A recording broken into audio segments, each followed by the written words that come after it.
إسرائيل اذكروا نعمتي التي أنعمت عليكم وأني فضلتكم على العالمين. دا بیا یا بنی اسرائیل اصطلاح دلته ذکر شولا ته تکرار ویلې کیږي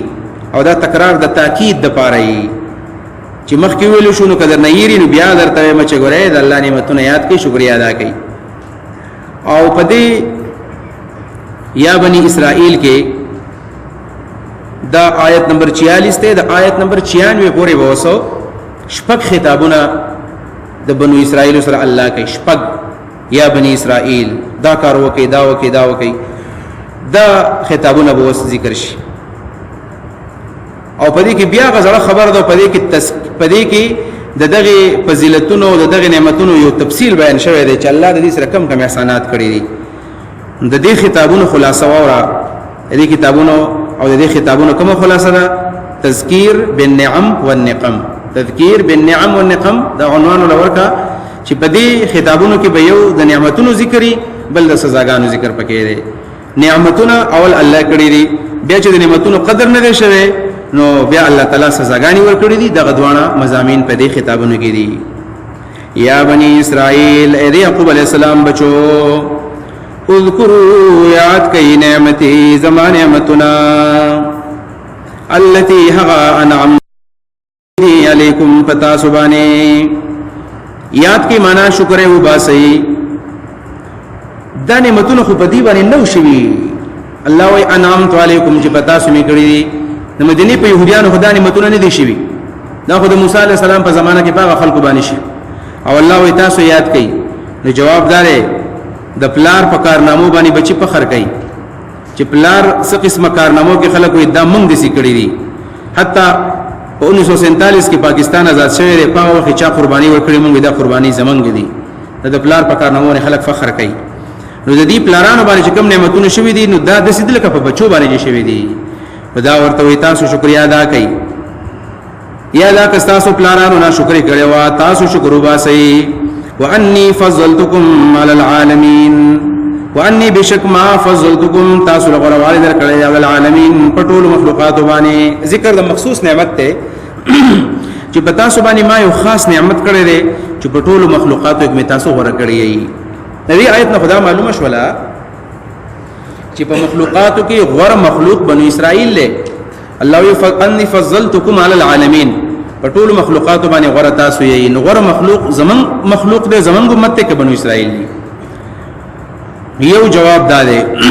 وانی فضلتکم علی العالمین من غوړه والد کړی تاسو لا پټول مخلوقات باندې د خپل زمانه په عالمونو کې د خپل زمانه په عالمونو کې تاسو په زمانہ کې جسم را خلقو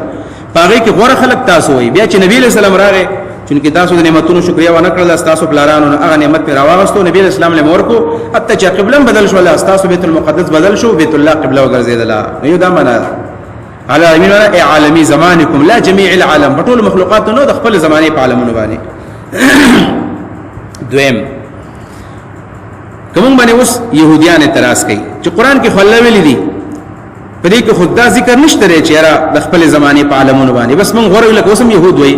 په مقدس زمکه باندې غوړه يهوديان دي چې اني فضلتكم على العالمين تاسو موږ غوړه کړی په خپل پټول عالمونو باندې. مونږ باندې څوک اعتراض کوي؟ یو خدا جواب دی داغه دو جوابونه مونږ یو جواب دی چې دا خبره به منل پکاري چې د خپل زماني عالمونو مراد دي ځکه چې د يهوديانو دین زمونږ د دین مخ کې دی امخ کې تر شوی دی زمونږ دین رستو راغلی دی او زمونږ امت ته الله رب العالمین فرمای کنتم خیر امه اخرجت للناس تأمرون بالمعروف وتنهون عن المنکر. تاسو غره امت دي هغه ته ویلو مونږ ته ویل چې مونږ ته ورستو ویل معلومه ده چې هغه منسوخ شولا او زمونږ امت غره امت ته یو دا شو او دوه احادیث معلومیږي. کو کدل ته مونږ یو بل خولي خبرو کو هغه داسې چې دا غرواله دا وی هم د زمونږ هم دی خو زمونږ د امتو من حيث المجموع غرواله دی او پاوی کی جزئی فضیلت ته جزئی فضیلت جزئی او فضیلت جزئی دا دی چې ډېر پیغمبران پاوی راغلي دي په بنو اسماعیل کې صرف یو پیغمبر راغلی دی دا د فضیلت جزئی دی. بل دا چې زمون یو کتاب راغلی دی قران پاوی کې ډېر کتابونه راغلي دي تورات دی انجیل دی زبور دی صحیفه دی دا کتابونه ډېر دي دا غو رسولان هم ډیر دي دا غو پیغمبران ډیر دي په دې وجبانه دا غو یو جزئی فضیلت بمنو چې دا غو پیغمبران ډیر دي خو من حيث المجبو زمون امت غره دی پاغوي باندې واني فضلتكم على العالمين او ما ورکړی په ټولو مخلوقات باندې واتقوا يوما لا تجزي نفس عن نفس شيئا واتقوا ځان بچکی دا تخویف اخروی ځان بچکی یومن دا عذاب دا ورزنا لا تجزی دا لا تجزی درې معنی دي لا تجزی په معنا دا لا تکفی لا تجزی لا تکفی چې کافی بنشي نفس یو انسان عن نفس دبل انسان په زیبانه شین پیسې وشي کې یو انسان به دبل انسان په زیبانه کافی نشي چې انسان ته دا او بس او زو په دې زیبانه کې نم جهنم کې دا ناجایز ده داس نشي کېده دویم لا تجزی په معنا د لا تغنی دسی وای لا تجزی لا تغنی دپ بنکی نفس یو نفس عن نفس دبل نفس نا شیئا هیڅ قسم ضرر یو انسان با دبل انسان نظر د بنکی او دریم نمبر جزاء د بدلی په معنا دا لا تجزی بدل بورنکی نفس یو انسان عن نفس بل انسان د شین معمولی ونیل تبسو بدل نشي ورکوله او اسانه معنی کې پښتو کې د سوای لا تجزی په کار برانه شي نفس یو انسان عن نفس بل انسان شین پیسوانه دلته سوال لې انسان خو بل انسان په کار باندې راتلی شي هلته لکه شهید بداویا کسانو سفارش کې دویا کسانو په کار باندې راغې حافظ قرآن بدلسو کسانو شفاعت کوي جواب دا دی د اول نفس نه مراد نفس محسن دی نیک او د دویم نفس نه نفس مسیء دی ناکارا د سوای لا تجزی په کار ورانه شي نفس یو نیک انسان عن نفس دبل مجرم انسان په زیبانه شین پیسې وشيږي ولا يقبل منها شفاعه ولا يقبل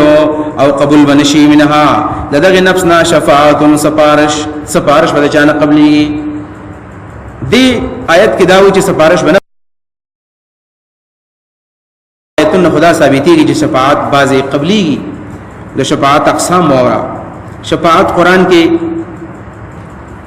اول یاد ساته شفاعت دو قسم شفاعت دی یو دنیوي دی بل اخروی دی دنیا کې سفارش مونږ پیژنو چې خلک څنګه کې څوک په پیسو باندې کې څوک څنګه کوي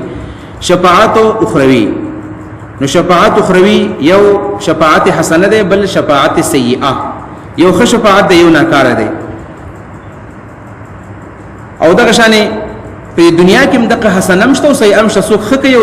د چا لپاره ښه سفارشم کولای شي بدم کولای شي خو اخروی شفاعت چې ده نو دا چې مونږ حساب کو تقریبا 3 قسمه سفارش ته چې قیامت کې به کیږي او دا شفاعت با الله تعالی قبلې لکه یو شفاعت د انبیاء ده دا قبلې الله تعالی لکه نبی علیہ السلام فرمایي چې وبقي ارحم الراحمین الله تعالی به شفاعت کوي خدای نمخ کې با شفاعتي لاهل الكبائر من امتي زبد خپل امت د کبیره او ګناهونو والا لپاره شفاعت کوم یو شفاعت د انبیاء ده دا جایز ده دویم شفاعت د فرشتو بن سفارش کوي نیکانو خلقو لپاره دریم نمبر شفاعت د مسلمانانو د یو بل لپاره لکه شهید دی حافظ قرآن عالم او سلورم نمبر شفاعت دا د الله رب العالمین په خپل باندې چې الله بزان ته خپل سفارش وکي حدیث راځي چې الله نبی له سلام بقي ارحم الراحمین الله خپل سفارش وکي الله چې سفارش کوي د جهنم ته بلا سرخته کې ډېر خلک براو باسي جنت ته وځي دا سفارشونه دا حدیث او قرآن نه ثابت دي د سره د شفاعت یو بل تقسیم علماء کړل چې باغی کې سخری ثبت دي لکه یو د شفاعت قهریه نو قران کې دا نشته شفاعت قهریه لکه سورۃ یونس علیہ السلام کې موږ وایو د سورۃ یونس موضوع د شفاعت قهریه یعنی څوک په زور شفاعت نشي کولای د الله په دربار کې یو په زور سفارش ته د الله په دربار کې تصور نه کیږي دویم سفارش د بالوجاها په مخ باندې سفارش خلک سترګې د سترګو نه شرمېږي د مخ نه شرمېږي او دا سفارش هم آخرت کې نشي کېدای چې څوک به بوزي الله تعالی ته بوچ د مخ د مخ ته وګورو د پستر ګبانې موبخه نو سفارش او شفاعت بالوجاهه هم نکېږي او دریم نمبر شفاعت بالمحبت د مینې او په محبت باندې شفاعت نو کدا بالفرض د نبی علیہ السلام سره چا مینه وی رسول الله به ورلو کی نور د عام خلکو سره په مینه باندې سفارش هم نکېږي دنیا کې کېږي یو شفاعت بالاذن دی چې دا الله په اجازه باندې دی او دا د قران نه ثابت ته چې الا من اذن له الرحمن الله چې ګلو غواړي د سفارش بیا ثابت دي او سره احادیثو کې د اعمال سفارش هم راغلي دي لکه القران او صيام يشفعان للعبد يوم القيامه قران به سفارش کوي رمضان به سفارش کوي د سره سورۃ البقره سورۃ ال عمران د دې سفارشونه په حدیث کې باقاعده راغلي دي دلته د شفاعت نه کوم سفارش مراد ده دین شفاعت قهریه مراد په زور باندې بن قبليږي ولا يقبل منها شفاعه نو قبليږي د انسان نه سفارش ولا يؤخذ منها عدل ولا يؤخذ نبشي اغسته منها د نفس عدل بدلا ډالۍ فدیه جرمانه بدله به تم نه غستېږي پیسې چاله ورکی ولا هم ينصرون نبر دي امداد کیږي دې ځکه یو انسان د بل انسان په کار باندې څنګه راځي سفارش بسنګ کوي نو اول ګورا یو دا چې لا تجزي نفس عن نفس لا يقبل منها شفاعه دوا لا يؤخذ منها عدل دري لا هم ينصرون سلور دین معلومیږي دا چې دنیا کې خلک یو د بل په کار باندې سلور قسم راځي څوک د چا د لپاره سفارش کوي د چا په کار راځي سلور قسمه کیږي لکه په تور مثال دنیا کې جیل ته څوک لاړو پولیسو سړی ونیو نو ال درسي وشي چې ور دې سړی وې خرابېږي سبا او سبا سعودي ته روان دی او کدا په دې جیل کې نو وې خراب شي دا راو به سعودي په ځای باندې وځه کینما دیو کس په ځای باندې بل کس کینی یا نور دغه شانه که جیل ترانل شي عام تر باندې پدې روغ جوړ کې خلک داسې کوي چې د پځې باندې بز گواہی وکم د پځې باندې بز ذمہواری والا ما ز زعیم شوما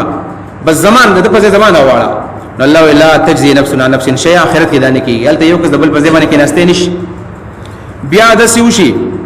چې په دې کار نه کې خلکو سفارش ولګوري یا سیاسي سفارش یا د کلی د علاقې د مشرانو سفارش ولګوري چې دا راشي سفارش وکي الله لا يقبل منها شفاعه الته سفارش باندې کېږي بیا چې په سفارش باندې کارونه شي خلکو راضي اوس رشوت ولا ورکي پیسې بوله ورکو پیسو باندې ودا سره اخلاص الله لا ياخذ منها عدل الته سفارش امن قبليږي رشوت نه چليږي چې په رشوت باندې خبرونه شي بیا خلکو راضي زور چلو بس په دې جیل باندې ور شو په دې خلکو باندې ور شو په زور به خپل جریان اخلاص کو الله والله ينصرون امداد به نشي په زور باندې ملتا خپل سره سو اخلاص ولې نشي معلومه ده شو د اخرت جیل ډیر زیات خطرناک دی الله دې موږ دې نه وساتي